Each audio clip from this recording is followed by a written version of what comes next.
Hello. So in this video, we're going to talk about Kevin Loring's play, Thanks for Giving. So this is part of my Thanksgiving / Indigenous Day of Remembrance video series. This is a First Nations Canadian play that takes on the story of Thanksgiving, but it does so in the context of a family meal, basically. So the story brings together this family who are just racked by trauma. Personal trauma, interpersonal trauma, generational trauma, and they have to sort of work out how to continue surviving and supporting one another and being a group, being a family, in this sort of, emotively charged meaning of that, in the sense of being together as a family with all of the positive connotations that come with that. And it's remarkably difficult because of the nature of the trauma and the limitations to how willing they often are to understand where one another is coming from. And so that really is the sort of central conflict of the play. But the backdrop to all of this is, of course, the problematic history, we'll say, of settler colonialism, of the literal and cultural genocide of indigenous peoples in North America, etc., etc. And Loring directly mentions this in his preface to this this edition published by Talon Books. So he starts out by saying, "The Thanksgiving holiday can be a complicated prospect for Indigenous families. On the one hand, the celebration and coming together of the family is relished, while at the same time, this holiday in particular is a stark reminder of the colonial traumas and genocides that have been inflicted upon Indigenous families since the settlement and colonization of Turtle Island." And so that plays a big part in the backdrop of this story. There's sort of direct instances in which characters misunderstand or don't understand or romanticize the story of the first Thanksgiving. There were, of course, many first Thanksgivings in the context of North American settler colonialism, but the one that, especially in the U.S., we all think about is the Plymouth Plantation Pilgrims. And the problem is that is very much a romanticized thing.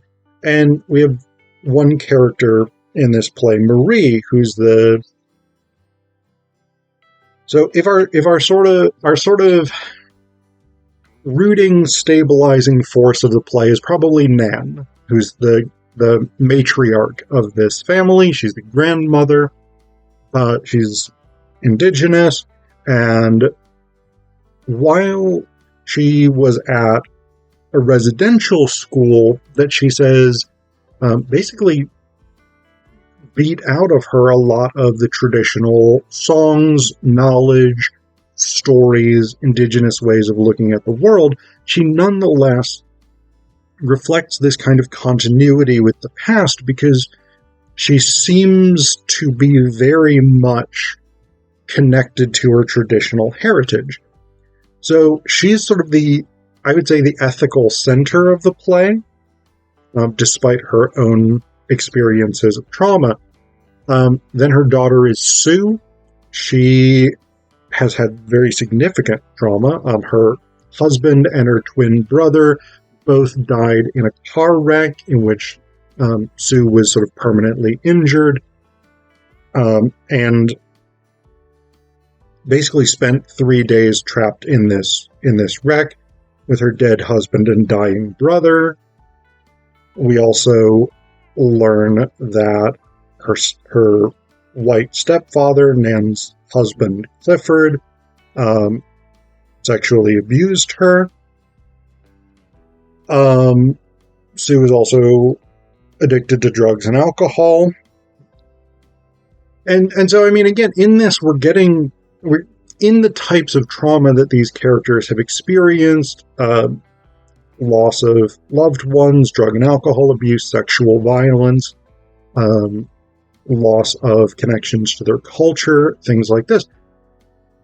We're getting very standard types of problems that show up repeatedly in Indigenous North American literature and drama, in part because these are very real problems often experienced by First Nations, Native American, Inuit, and Métis peoples in settler, colonialist, and capitalist societies.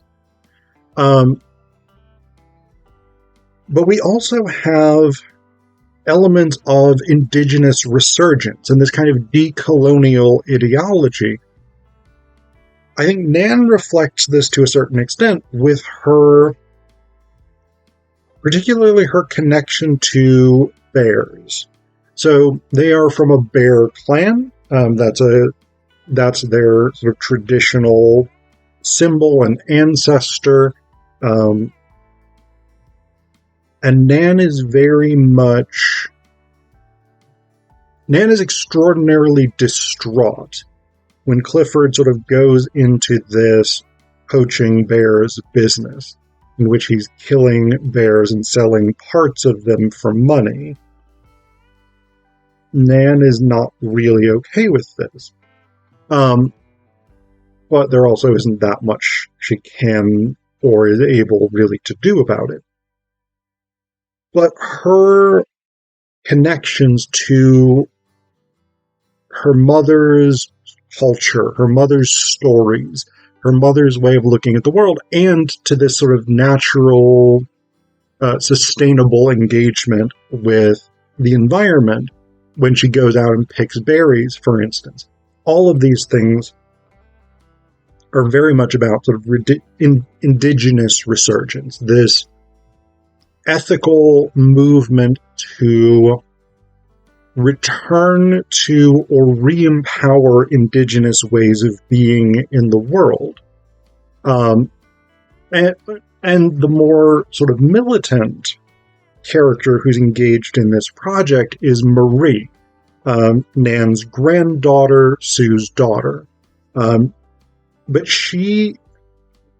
her militancy is not unproblematic in the video, or in the play, sorry. So she is taking a Native Studies course, if not majoring in it. It's not 100% clear what her major is exactly. It may be Native Studies. That seems like a perfectly legitimate thing, given the thesis she later defends, which draws a parallel, I think very insightfully, between the treatment of Indigenous women's bodies under settler colonialism and the treatment of the environment under settler colonialism. But Marie is very vocal about the actual violence that's obscured by the idealized story of Thanksgiving. And during this Thanksgiving dinner that makes up really sort of the core of Act 1 in the play, we have extensive critiques from her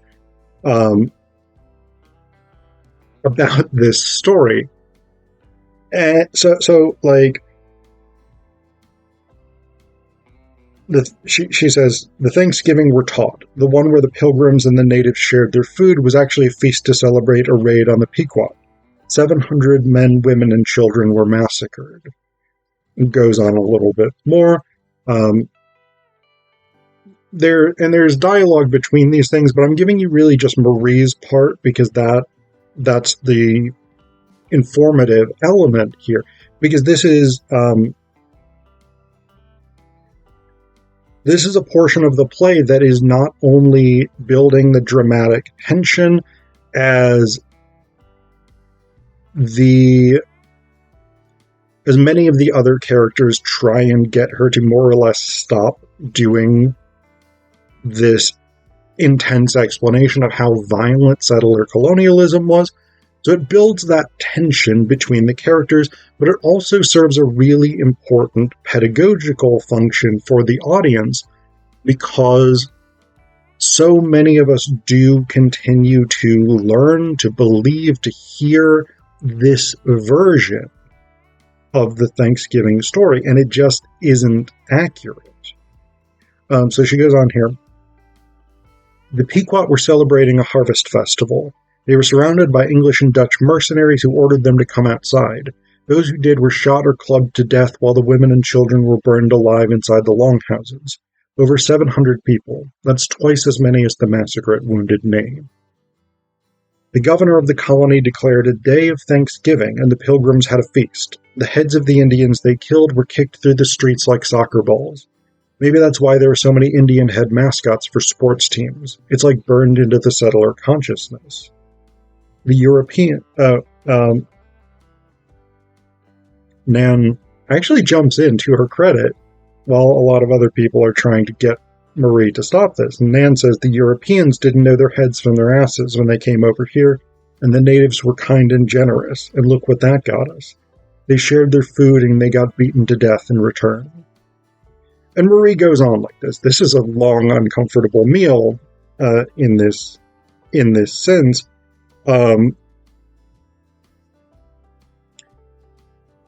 But again, it serves a very important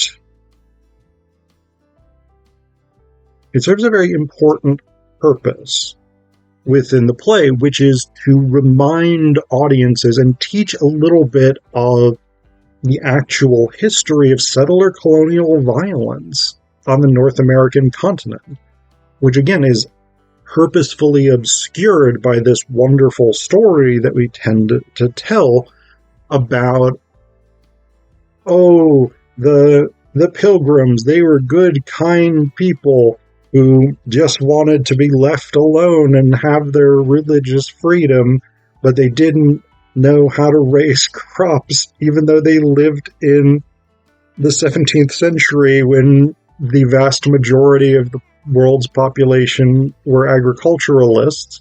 And they came to the Americas and they were starving, and the natives gave them food, and everything was great and happy, and literally no one was brutally murdered. That, of course, is nonsense. It didn't happen that way, and there's an increasing awareness today that it didn't happen that way. But, again, this is still, and I am aware of sort of the irony of wearing this sort of happy turkey t-shirt. I'm going to keep wearing it for these Thanksgiving videos. It was I believe, made by my cousin, bought for me by my mom, so I'm going to keep wearing it. But I am aware of the sort of irony of I, as a person within the settler, colonial, and capitalist structure that is America, that is the United States, Canada, this is true as well, but I'm not connected directly to Canada, and to a lesser extent, Mexico, Central America, South America, where things worked slightly differently under Spanish colonialism as opposed to English and French colonialism in North America, whatever it is. But this t-shirt sort of reflects that happy, joyful, the turkeys, they were so pleased to be eaten at the first Thanksgiving, even though historically they probably weren't eating turkey. It doesn't matter, again, because that's the story, this sort of narrative that we construct. And yeah, that's part of, so that narrative, that problematic narrative of Everybody shared, everybody got along, nobody was brutally killed, there was no cultural genocide. That is a way of wiping out the memories of the actual violence inherent in settler colonialism, inherent in the ways in which settler colonialists and capitalists exploit resources, exploit other living creatures, like, for instance, turkeys that are now raised in industrial farming and slaughtered on a mass scale, etc., etc.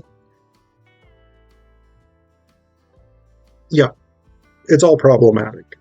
And again, one of the things I really, really like about this play that I think is excellent here is that pedagogical element built in, teaching us to remember the actual violence and the still existing trauma that comes from that violence.